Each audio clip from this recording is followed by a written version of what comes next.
Troll sat alone, a seat of stone, and munched and mumbled a bare old bone. For many a year he'd gnawed it near, for meat was hard to come by, come by. In a cave in the hills, Troll lived alone, and meat was hard to come by. Up came Tom with his big boots on, said he to Troll, "Pray, what is yon? For it looks like the shin of mine Uncle Tim, as should be lying in graveyard, caveyard, paveyard. This many a year has Tim been gone, and I thought he were lying in graveyard." "My lad," says Troll, "this bone I stole. But what good be bones that lie in a hole? Thine uncle was dead as a lump of lead, and he don't need his shin bone, tin bone, thin bone. He can spare a share for a poor old troll, for he don't need his shin bone." Said Tom, "I don't see why the likes of thee without axe and leave should be making free with the shank or the shin of my father's kin, so hand the old bone over, rover, trover.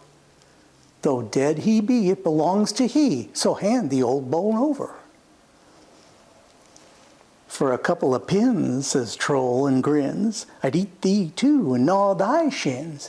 A bit of fresh meat would go down sweet. I've a mind to dine on thee now, he now, see now.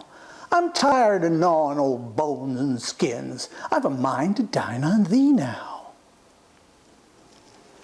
But just as he thought his dinner was caught, he found his hands had hold of naught.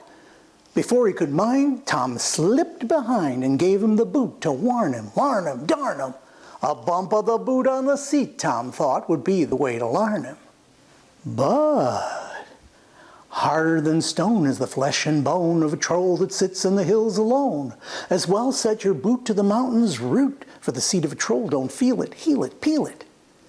Old Troll laughed when he heard Tom groan, for he knew his toes could feel it. Tom's leg is game since home he came, and his bootless foot is lasting lame.